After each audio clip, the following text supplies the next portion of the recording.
નમસ્તે વિદ્યાર્થી મિત્રો, ધોરણ 3 વિષય ગણિત ગમત. વિદ્યાર્થી મિત્રો, ગણિત ગમતમાં આપણે સ્વાધ્યાય પોથીમાંથી પ્રકરણ 3 આપો અને લો વિશે સમજૂતી મેળવી રહ્યા છે. વિદ્યાર્થી મિત્રો, આજે આપણે પ્રકરણ 3 આપો અને લોમાં પ્રશ્ન નંબર 7 ઉદાહરણ મુજબ સરવાળા કરો તે વિશે સમજૂતી મેળવવાના છીએ. વિદ્યાર્થી મિત્રો, ખૂબ જ સહેલા અને ખૂબ જ મજાના આ દાખલા છે. એમાં ઉદાહરણ જોઈએ વિદ્યાર્થી મિત્રો, તો આપણે આપ્યું છે 73 + 24 એટલે કે 73 + 24.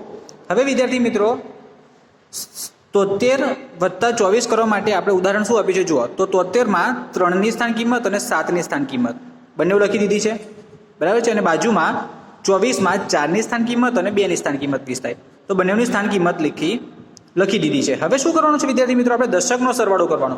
તો દશકની અંકમાં બંને કયા છે? 7, અહીંયા 2 છે, તો 7ની સ્થાન કિંમત 70 અને 2ની સ્થાન કિંમત 20.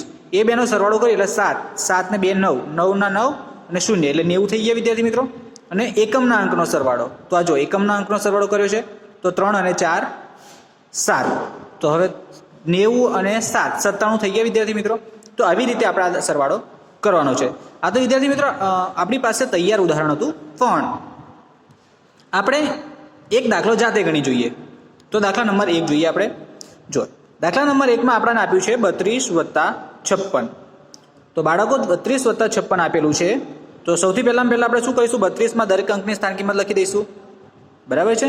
તો 32માં દરેક અંકની સ્થાન કિંમત લખવા માટે 3ની સ્થાન કિંમત એકમ દશક એટલે દશકના સ્થાન પર 3 છે એટલે 30 થઈ જશે, વત્તા 2 ના 2 વત્તા 56માં 5ની સ્થાન કિંમત એકમ દશક, દશકના સ્થાન ઉપર 5 છે એટલે એની સ્થાન કિંમત થશે 50 અને 6ની સ્થાન કિંમત 6 જ રહેશે. આપણે સ્થાન કિંમત વિશે વિદ્યાર્થી મિત્રો આગળ શીખી ગયા છે એટલે તમને ખ્યાલ આવી જશે. 30 + 2 + 50 + 6. હવે શું કરવાનું છે? તો બરાબરનું ચિહ્ન કરવાનું છે અને દશકના અંકોનો સરવાળો આપણે કરીશું. તો દશકમાં અંકોમાં જે રકમ હતી, જે કિંમત હતી એની સ્થાન કિંમત આપણે જોઈએ તો 3માં 30 હતી અને 5માં 50. તો બંનેનો સરવાળો કરીએ તો શું થશે? 3 અને 5 5, 6 7 8. તો 8ના આપણે 8 લખી દઈએ અને 0 વત્તા હવે શું કરવાનું છે આપણે? એકમના અંકમાં, તો એકમમાં 2 છે અને 6, તો 6 7 8.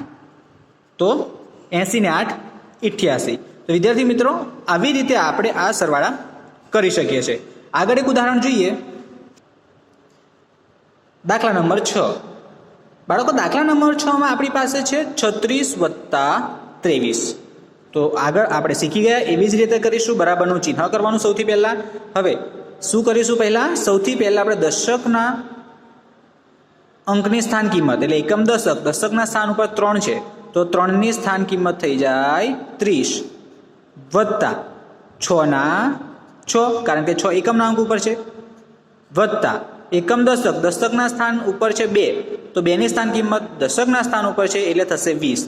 તો અહીંયા લખી દઈએ 20 અને +3. તો ચાલો હવે સરવાળો કરીએ.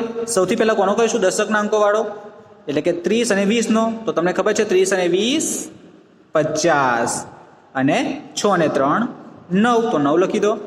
50 ને 9 59. તો થઈ ગયા 59. તો આ પ્રમાણે આપણે આ દાખલા કરવાના છે. હજી એક દાખલો આપણે જોઈ લઈએ બાળકો, કે જેથી કરીને પૂરતો ખ્યાલ આપણને આવી જાય. તો આપણે જોઈશું દાખલા નંબર 11. એમાં આપણને આપ્યું છે 59 + 30. તો 59 એટલે એકમ દશક, દશકના સ્થાન ઉપર વિદ્યાર્થી મિત્રો 5 છે અને પછી એક અંક છે એટલે 50 સ્થાન કિંમત થઈ, વત્તા 9 ના 9, બરાબર છે. 9 એકમના અંક ઉપર છે એટલે 9 લખીશું, વત્તા એકમ દશક, તો 3ની સ્થાન કિંમત 30 અને વત્તા 0. વિદ્યાર્થી મિત્રો 0ની સ્થાન કિંમત 0 જ થાય એ તમને ખબર છે. એ કોઈપણ સ્થાન કિંમત પર, કોઈપણ સ્થાન ઉપર હોય. હવે આપણે સરવાળો કરીએ તો 50 અને 30નો કરીશું. તો 5 6 7 8 એટલે કે 80 થઈ ગયા, વત્તા 9 વત્તા આનો નાનો સરવાળો કરીએ તો વિદ્યાર્થી મિત્રો 9 જ આવે, બરાબર છે. એટલે શું કરીશું આપણે? 80 ને 9 89. તો આ પ્રમાણે તમારે આ બાકીના જે દાખલા છે એ કરવાના રહેશે. કોઈ પણ પ્રશ્ન હોય તો અચૂકથી પૂછજો અને વિડીયો ન ખ્યાલ આવે તો 1-2 વખત ફરી જોશો તો વિદ્યાર્થી મિત્રો આ સમજૂતી તમને ખ્યાલ આવી જશે. તો આપણે એક નવા વિડીયો સાથે, નવી સમજૂતી સાથે મળીશું. ત્યાં સુધી આવજો.